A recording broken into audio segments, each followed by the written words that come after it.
for example, someone calls in and says, hey, my son is sick, he has a fever, I'm not gonna be able to come into work today, that follow-up.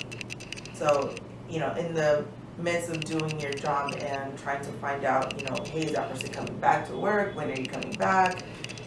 You don't just like, hey, when are you going to be back to work? Because that's not the ultimate goal. You want your employee to be okay when that person comes back to work. So I always ask, hey, how's your child doing? And then in there, kind of do your job. And, hey, well, do you have a doctor's note? Want to make sure you don't get any points. So you're still doing your job, but always putting in front the fact that you do care about their child. And even in interviews, you sometimes ask, is there anything that's going to impede you from working the second shift? It's like, okay, well, I need to be off of work by 3. Well, why is that?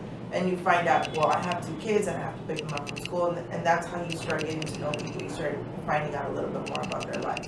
I've had situations where, I've had single moms that are older in age, and they want to go out there and they want to work and they want to do everything possible because they have that will to do that for their children, to do that for themselves because they're on their own. But there have been tasks where, they're having to pick up things that are well over 50 pounds all day, sometimes 8 to 10 hours a day, and it takes a huge toll on them. So that's what I like about my job.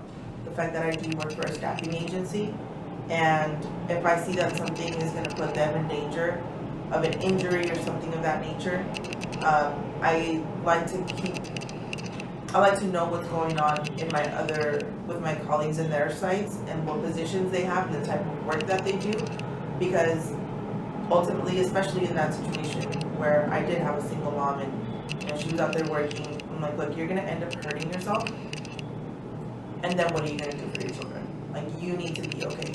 So I was able to place her somewhere else. She was making a little bit less money, but she was getting a lot of overtime as well. So it just kind of worked out. So that for me is very rewarding in my job, that I'm able to do something like that. Rewarding positive behavior like attendance and meeting certain criteria and goals and that kind of thing. I feel like, once again, you attract more bees with honey. So we need to start focusing on the positive, recognizing those who deserve it in front of their peers, and have that be a trickling effect where everybody's being recognized at some point or another throughout the year. So that's recognizing birthdays, attendance, meeting goals, promotions, people get hired on. Make it a big deal. Make it a big deal for them. I mean, we're all adults, but we're all human, and we all like to be recognized for our accomplishments.